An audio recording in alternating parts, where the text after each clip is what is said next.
नमस्कार बंधुरा flavour fantasy और कुकिंग शोते आपनादेर सबाइके स्वागत जानाई। आमार आजकेर रेसिपि हलो नीम बेगुन भाजा। प्रथम पाते नीम बेगुन बेश अनेकेरই भालो लागे और बसंतकाले नीम बेगुन खावा शरीरेर पक्षे खूबই उपकारी, कारण बसंतकाले हाम पक्स हार्पिस और अन्यान्य संक्रामक असूकेर बारबारंत शुरू हय। एसब रोग रुखतेई नियमित नीम पाता खावा उचित। तबे शुधु नीम पाता अनेकेई खेते पछंद करेन ना तेतोर जोन्नो, ताई नीम पाता बेगुन भाजा एकबार खेते पारेन, स्वादटाও बेश भालो लागबे और खूब बेशी तेतोও लागबे ना। ताहले चलुन आजकेर रेसिपि स्टार्ट करा जाक।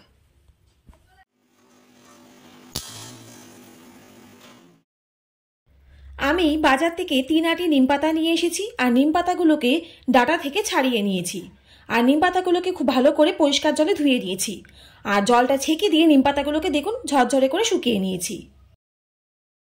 अन्यदिके एकटा मिडियाम साइजेर बेगुन नियेछि और बेगुनटाके खूब परिष्कार करे धुए छोटो छोटो करे डुमो करे केटे नियेछि।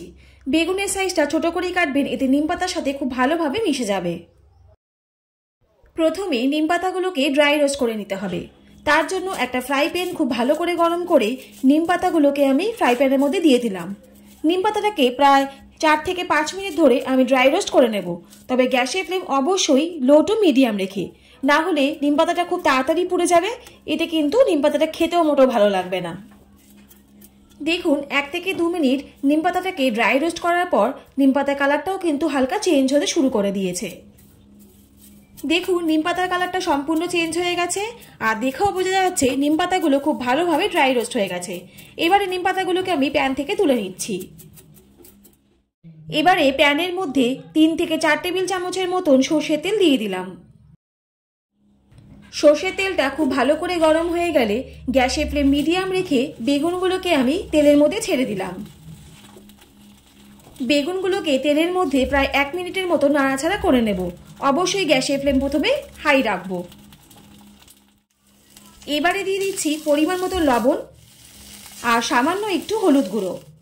আপনারা চাইলে লবণ আর হলুদ গুঁড়ো দিয়ে বেগুনটাকে আগেও মেখে রাখতে পারেন, তবে আমি বলবো ভাজার সময় লবণ আর হলুদ গুঁড়ো দিয়ে বেগুনটাকে ভাজতে, কারণ যদি আপনারা লবণটাকে দিয়ে বেগুনটা মেখে রাখেন তাহলে কিন্তু বেগুন থেকে জল ছাড়তে পারে। সেক্ষেত্রে আমি বলবো বেগুনটা ভাজার সময় লবণ আর হলুদ গুঁড়ো দিয়ে ভাজুন। গ্যাসের ফ্লেম মিডিয়াম রেখে বেগুনটাকে প্রায় 4 থেকে 5 মিনিট ধরে ভেজে নিতে হবে। খুব বেশি লালচে করে ভাজার প্রয়োজন নেই।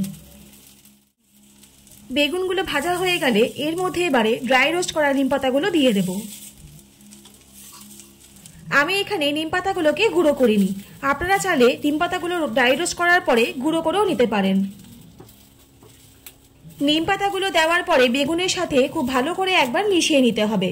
এরপরে গ্যাসের ফ্লেম মিডিয়াম রেখে প্রায় 4 থেকে 5 মিনিটের মতো নিম পাতাগুলোকে বেগুনের সাথে ভেজে নিতে হবে। দেখুন নিম বেগুনটা খুব ভালো করে মিশে গেছে আর নিম বেগুনটা আমাদের ভাজাও হয়ে গেছে।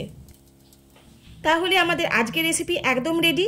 নিম বেগুন ভাজা দিয়ে গরম গরম ভাতের সাথে প্রথম পাতে অবশ্যই এই সময় অন্তত একবার অন্তত সবাইকেই খাওয়াবেন। তাহলে আমাদের আজকের রেসিপিটা আপনাদের কেমন লাগলো অবশ্যই কিন্তু কমেন্ট করে জানাবেন। আর যদি ভালো লাগে তাহলে চ্যানেলটা please like share and subscribe করতে ভুলবেন না আর পাশে থাকা বেল আইকনটা অবশ্যই প্রেস করে দেবেন, যাতে এরকম নিত্য নতুন আর ইনফরমেটিভ ভিডিও আপনাদের কাছে সবার প্রথম চলে যায়। সবাই সুস্থ থাকুন, ভালো থাকুন। অনেক ধন্যবাদ পাশে থাকার জন্য।